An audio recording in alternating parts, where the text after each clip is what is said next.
Cuando somos niños, generalmente ignoramos el valor de la educación, pero cuando vamos creciendo, la vida nos demuestra que la educación puede cambiar a las personas, ayudarlas a ser libres y tener pensamiento crítico.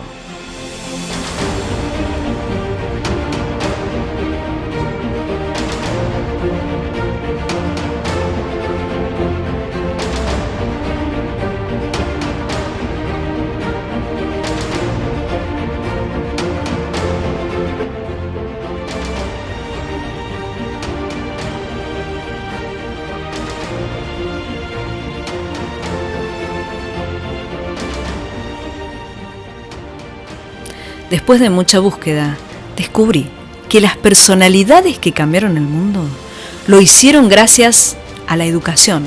La educación los condujo al conocimiento. La historia de la evolución y el conocimiento es amplia y atestigua que el mundo inspira al hombre y que el hombre transforma su mundo. La educación es nuestro pasaporte para el futuro. Los niños y adolescentes tienen que ser enseñados sobre cómo pensar, no qué pensar. La educación es el camino para construir tu futuro.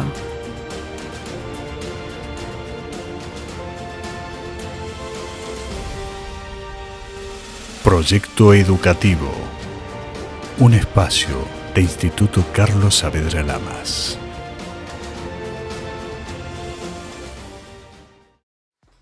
Muy buenas noches, bienvenidos a Proyecto Educativo, este espacio de Instituto Carlos Saavedra Lamas. Hoy vamos a hablar de aulas heterogéneas, un tema muy interesante para profundizar. Para conversar acerca de este tema, hoy nos visitan la licenciada en Psicopedagogía Ivana Brojín y la licenciada y profesora en Artes Plásticas Romina Leal. Ella es profesora en nuestra institución y además es docente en el profesorado de Educación Especial dictado en el Instituto Dr. Alexis Carrel. También posee un posgrado en psicoarte. Le damos la bienvenida a las invitadas de esta noche, así que buenas noches, licenciadas. ¿Cómo están? ¿Bien? Buenas noches. Bueno, hoy vamos a hablar de aulas heterogéneas. Yo les invito a que veamos el siguiente tape y a la vuelta ya comenzamos con la conversación.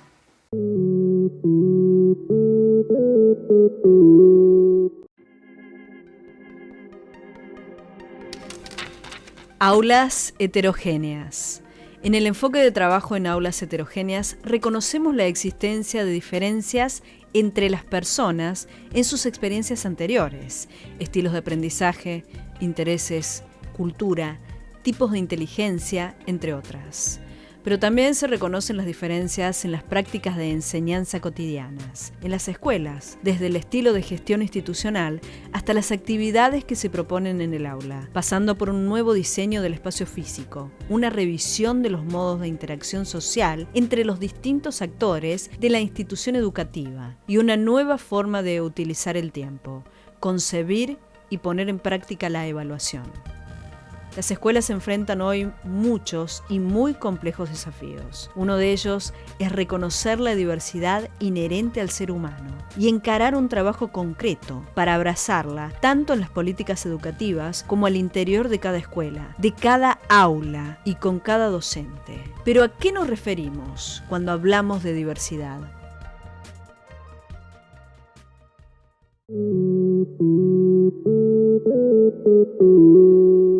Muy bien, y después de ver el informe, ahora sí vamos a comenzar con esta charla tan interesante. A menudo se escucha el término aulas heterogéneas. ¿A qué estamos haciendo referencia? Bueno, en realidad, cuando hablamos de aulas heterogéneas, me parece que antes debemos referirnos a lo que es una escuela heterogénea, ir un poquito antes. ¿A qué hablamos cuando hablamos de una escuela o de aulas homogéneas? Cuando hablamos de escuelas homogéneas, hacemos referencia por el año 1880 con Sarmiento. El comienzo, ¿no? Al comienzo, justamente cuando el objetivo o lo que se buscaba era unificar o homogeneizar para lograr un proyecto de nación, tanto en lo político como en lo económico, en lo cultural, Y para eso, un poco, el objetivo estaba en la educación. La intencionalidad era homogeneizar las mentes. Entonces, bueno, todos los sujetos son educados como si tuvieran un mismo ritmo, una misma capacidad, de la misma manera. A partir de entonces, ya hace varias décadas, distintos autores empezaron a hablar de la heterogeneidad. Cuando hablamos de heterogeneidad, hablamos de variedad, hablamos de multiplicidad o hablamos de diversidad. Es decir, cuando hablamos de diversidad, hablamos de que hay dos o más versiones de una cosa. Tan diversos como cada individuo, ¿no? Exactamente. Podemos decir que todos somos iguales como seres humanos, pero de ahí en más todos tenemos una historia que sí, muy singular. Tenemos una familia, un medio social, cultural, que nos hace únicos e irrepetibles. Cuando hablamos justamente de aulas heterogéneas, es que tenemos tanta heterogeneidad como alumnos existen dentro de un aula. Antes el concepto de diversidad, es decir, vino de diferentes perspectivas. Lo diverso primero es un poco tomado desde lo problemático. Cuando había un problema se decía, hoy tengo una diversidad en el aula, para eso tengo distintas problemáticas. Y después entró en la Argentina la diversidad desde la pobreza. Es decir, a medida que se fue acrecentando las diferentes clases sociales. Exactamente, empezamos a hablar de diversidad. Y en este momento, cuando empezamos a hablar del término inclusión, nos damos cuenta que la heterogeneidad hace referencia a esta diversidad de intereses, de necesidades, de capacidades, de familias, etcétera, etcétera. Entonces, cuando hablamos de aulas heterogéneas, hablamos de cada una de las singularidades y hablamos de aulas y escuelas inclusivas. Para hablar de inclusión, un poco es tener en cuenta a todas y todos los alumnos en el proceso de enseñanza-aprendizaje. No es más complicado, sí, perfectamente. ¿Es más complicado enseñar de esta manera o es más simple? Enseñar en aulas heterogéneas. Porque para el profesor es un reto, ¿no? Sí. Y para la institución, obviamente. Sí. Para el profesor es un desafío. Yo creo que enseñar hoy requiere del docente que ponga mucho más de él que antes, porque hablamos de diversidad desde la globalización, de diversidad de familias. La tecnología ha tenido un gran impacto en todos, más en los niños y en los adolescentes. Sí, en las nuevas generaciones. Exactamente. La figura del docente no tiene la misma autoridad ni el mismo lugar que tenían antes. En mi época hablábamos de la señorita o hablamos del profesor y era palabra mayor. Ahora muchas veces desde la familia, desde los medios, desde la sociedad, el docente es cuestionado. Entonces, por supuesto que enfrentarse, o no enfrentarse, afrontar. ¿Está mal o bien eso? ¿O nos pasamos de un lado hacia el otro? El cuestionar la figura del docente, sí. Me parece que está mal. Me parece que hay que estar en las aulas para saber lo que es. El docente, la escuela necesita ser acompañada por la familia. Liliana González siempre dice que familia y escuela debe formar una sociedad de responsabilidad ilimitada, pero hoy el docente, si no tiene vocación y pasión, es muy difícil. Antes la palabra de lo que decía la seño no tenía discusión. Si la seño te había retado, era por algo que habías hecho mal, y ahora no es así.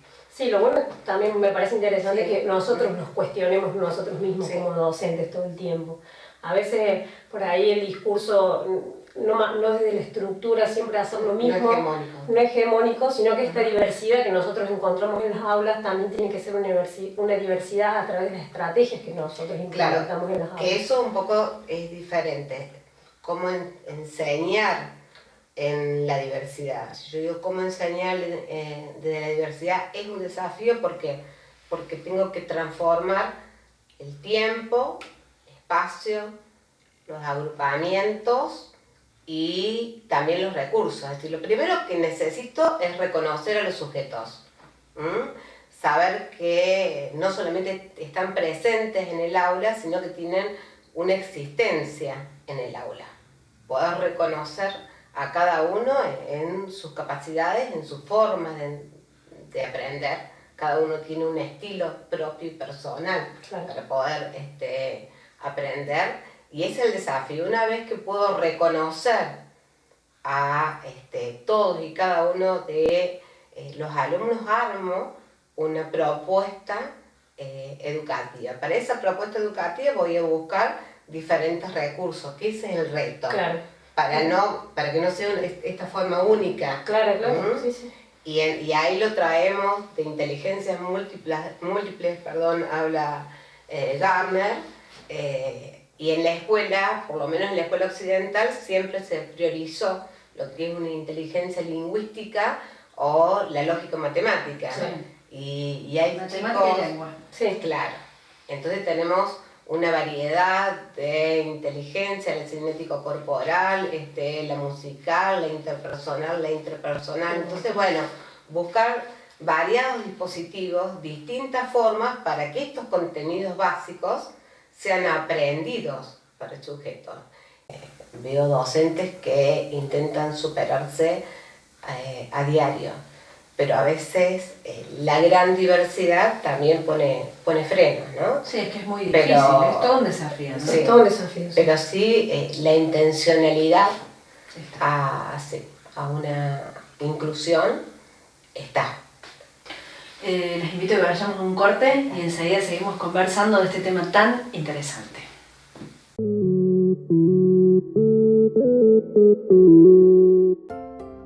Instituto Carlos Saavedra Lamas. Comprometidos con la excelencia educativa desde 1980. Equipo docente de primer nivel. Excelente entorno de aprendizaje y crecimiento para niños y jóvenes. Acompañando el crecimiento. Construyendo futuro. Instituto Carlos Saavedra Lamas.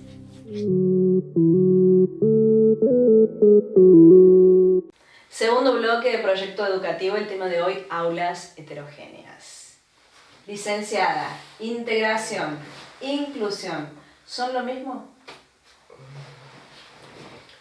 No, pero sí incluyen. Es decir, si nosotros vamos a hacer un recorrido histórico, antes hablábamos de exclusión, es decir, todo aquel niño o adolescente que tenía algún tipo de dificultad era separado o rechazado o excluido del sistema educativo, ¿no es cierto?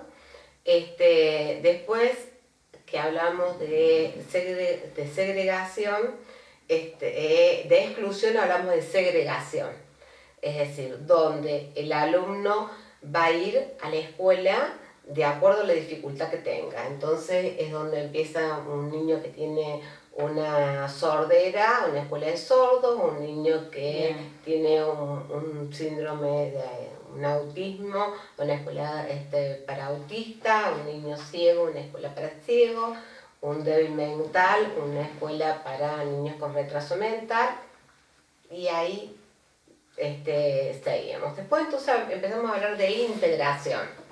La integración es donde niños con alguna dificultad en el aprendizaje, con una discapacidad, se integra, forma parte de la escuela común. Que en un comienzo hablábamos de la integración como un emplazamiento, es como donde el niño se le alquilaba algunas baldosas del aula y se le dice, bueno, este niño puede venir a esta aula, pero tiene su maestra, que es la mal llamada maestra integradora. Sí. No, es una maestra de apoyo a la integración. La maestra integradora es la maestra del aula, donde está inscripto ese niño, no está registrado. Entonces, cuando hablamos de una verdadera, cuando hablamos de integración, es cuando se realizan una serie, es decir, cuando la docente con su modo y sus estrategias habituales de enseñar, no es posible que el niño se apropie de la propuesta curricular, entonces se necesitan de adecuaciones curriculares y de un proyecto. Se realiza un proyecto específico en muchas ocasiones para ese niño para poder integrarse. Pero ahí hablamos de la integración de sujetos que tienen necesidades educativas especiales derivadas de la discapacidad.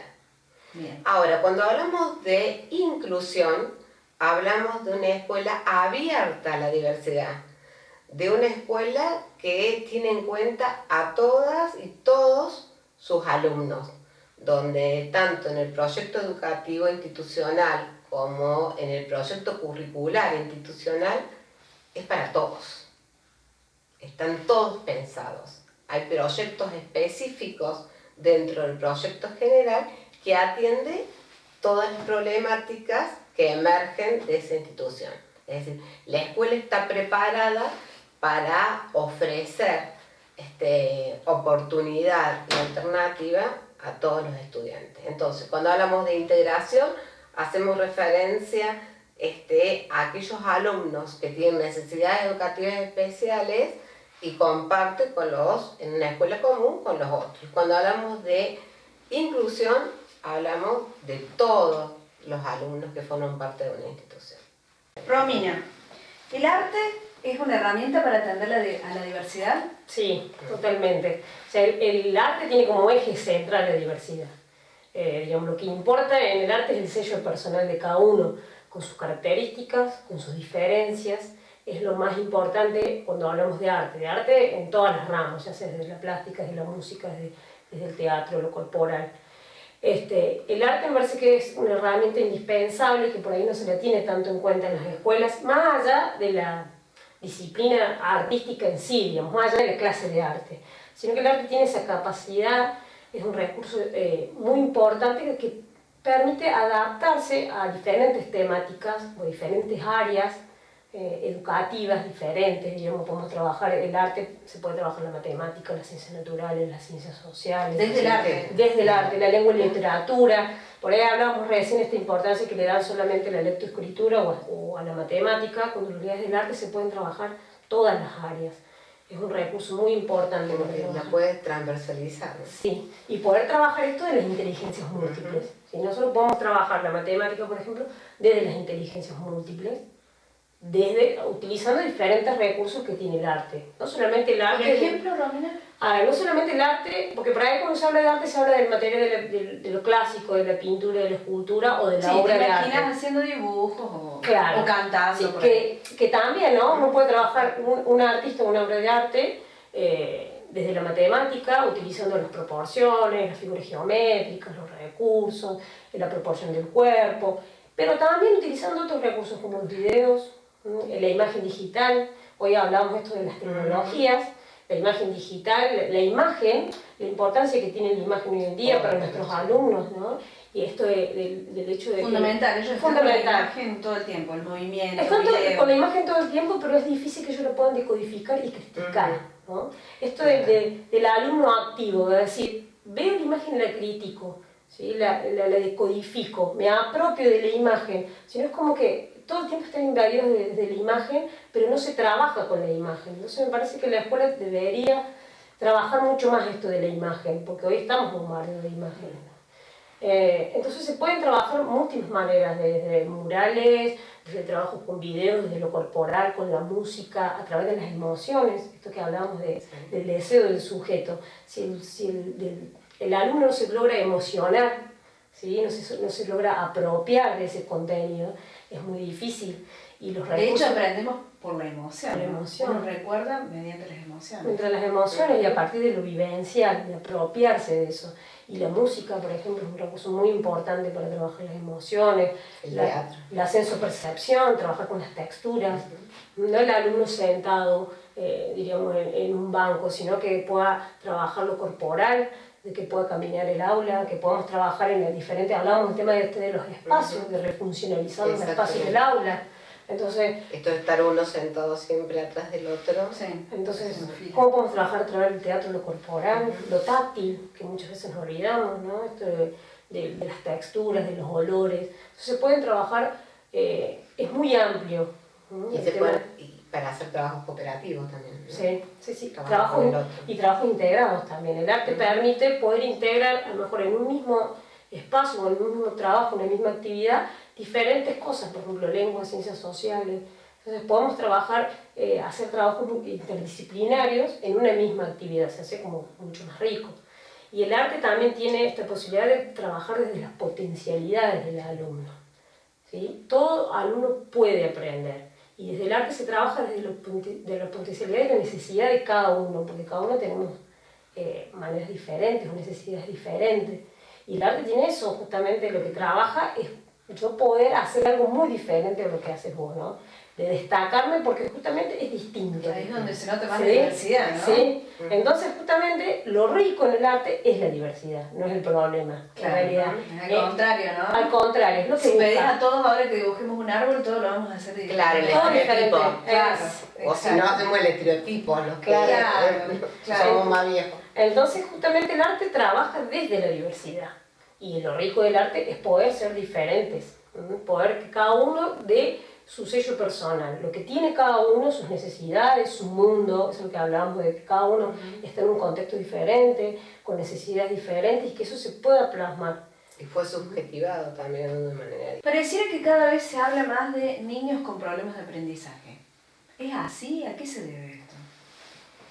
Antes no se decía que había niños con problemas de aprendizaje. Si un chico no hacía la tarea era porque era vago. Ahora se habla de problemas de aprendizaje. Cuando yo empecé a trabajar, hace mucho, yo voy a revelar la edad, pero empecé a trabajar en el 86 en la escuela especial, cuando en la escuela especial teníamos 120 y pico alumnos, me parece, que eran todos los excluidos de la escuela común. ¿Por qué empiezo por acá? Porque todo chico tenía un problema de conducta, iba a parar, repetía 2 años y iba a parar en la escuela especial. Todo chico que no aprendía de la misma manera y al mismo ritmo al mismo tiempo, repetía 2 años, iba a parar a la escuela especial. Entonces fue con toda esta frustración que eso le había generado el chico, ¿no? Fue con todos estos movimientos, ¿no? Que tendían a la integración, que en la sociedad convivimos todas las personas, y las oportunidades y el derecho a aprender, que se empezó a hablar de integración escolar, que por supuesto que primero se empieza a hablar de los niños integrados que son con sordera o con ceguera, el último, se habla del retraso mental. Pero para mí se pone, es decir, antes era como ni nos preguntábamos, el chico que no se le veía pero no aprendía y bueno, repetía tanto tiempo, iba a la escuela, especial. Ahora hay muchos más alumnos. Y por un tiempo, después quedar fuera del sistema. Claro. Hay más miradas de la escuela sobre el niño o sobre el adolescente y se detectan más las dificultades, como también se ven las posibilidades para que esas dificultades se puedan revertir. Hablemos un poquito de la evaluación. ¿Qué pasa con la evaluación en las aulas heterogéneas?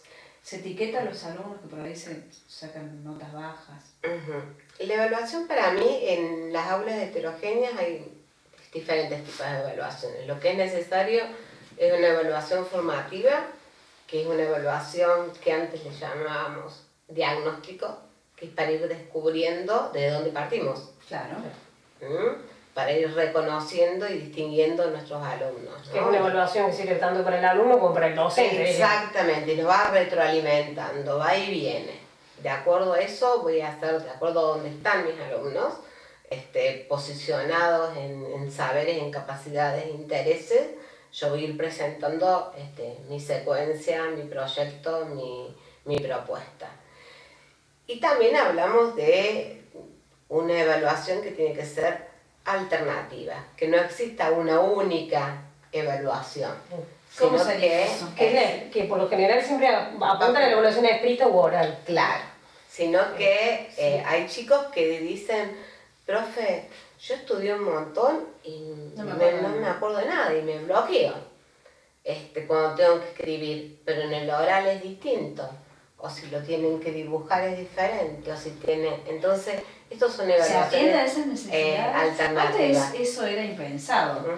Si un chico decía, no, mire, en serio estudié pero no me acuerdo de nada, era mentira, no se le creía el chico, no había estudiado. O si no hay algún problema.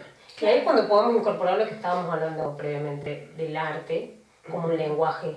¿Sí? El arte es un lenguaje con su código propio, así como lo tiene la lectura, la escritura o la oralidad. El arte también tiene su propio lenguaje, en lo cual el alumno se puede expresar a través de otros códigos diferentes, ¿no? Como decíamos recién, a través de un dibujo, a través de un mural, a través de un video, a través de poder incorporar todo ese conocimiento que ha ido adquiriendo, no necesariamente con una evaluación escrita. A través de una investigación.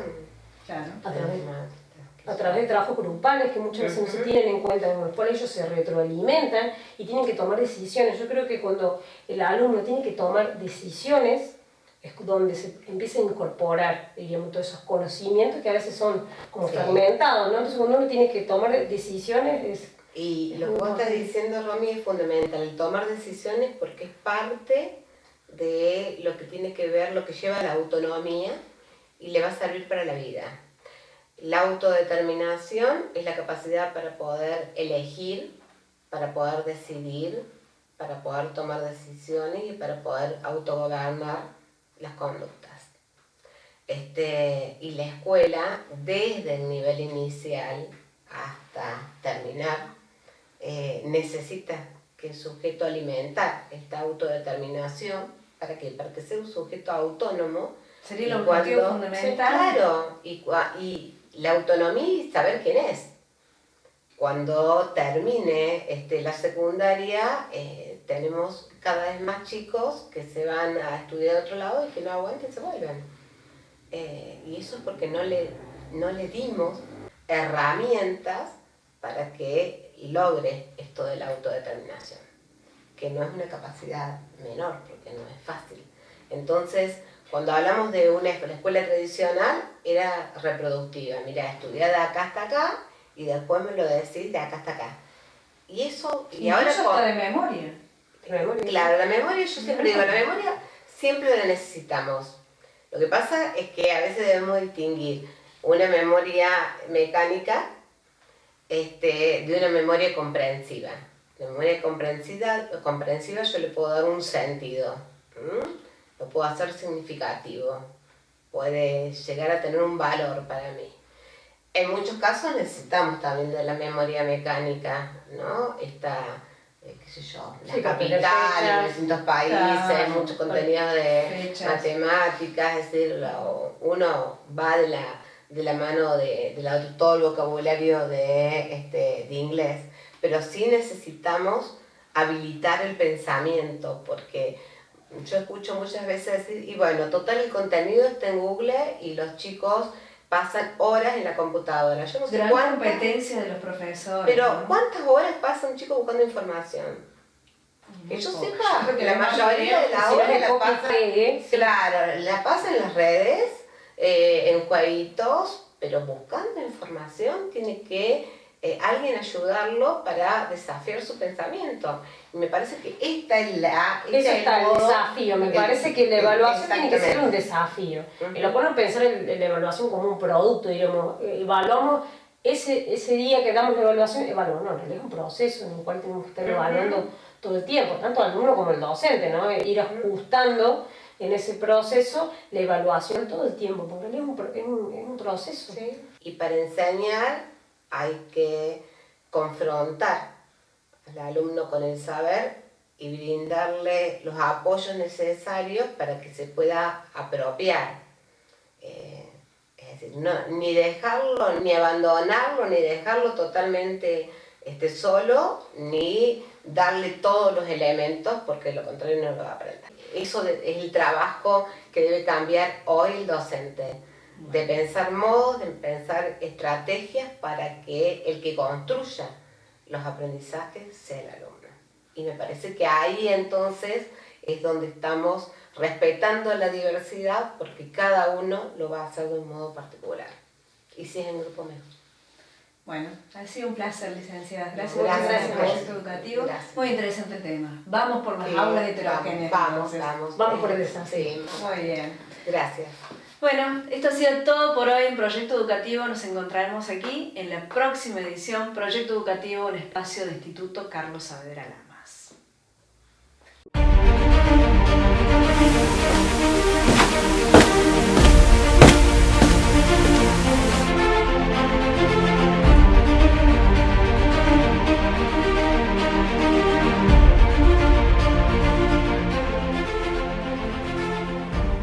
Cuando somos niños, generalmente ignoramos el valor de la educación, pero cuando vamos creciendo, la vida nos demuestra que la educación puede cambiar a las personas, ayudarlas a ser libres y tener pensamiento crítico.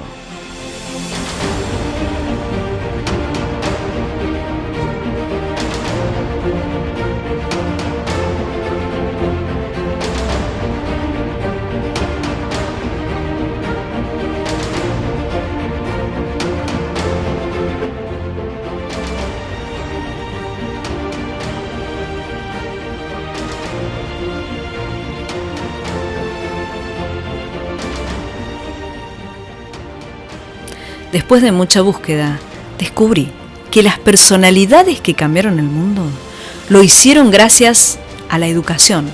La educación los condujo al conocimiento. La historia de la evolución y el conocimiento es amplia y atestigua que el mundo inspira al hombre y que el hombre transforma su mundo. La educación es nuestro pasaporte para el futuro. Los niños y adolescentes tienen que ser enseñados sobre cómo pensar, no qué pensar. La educación es el camino para construir tu futuro.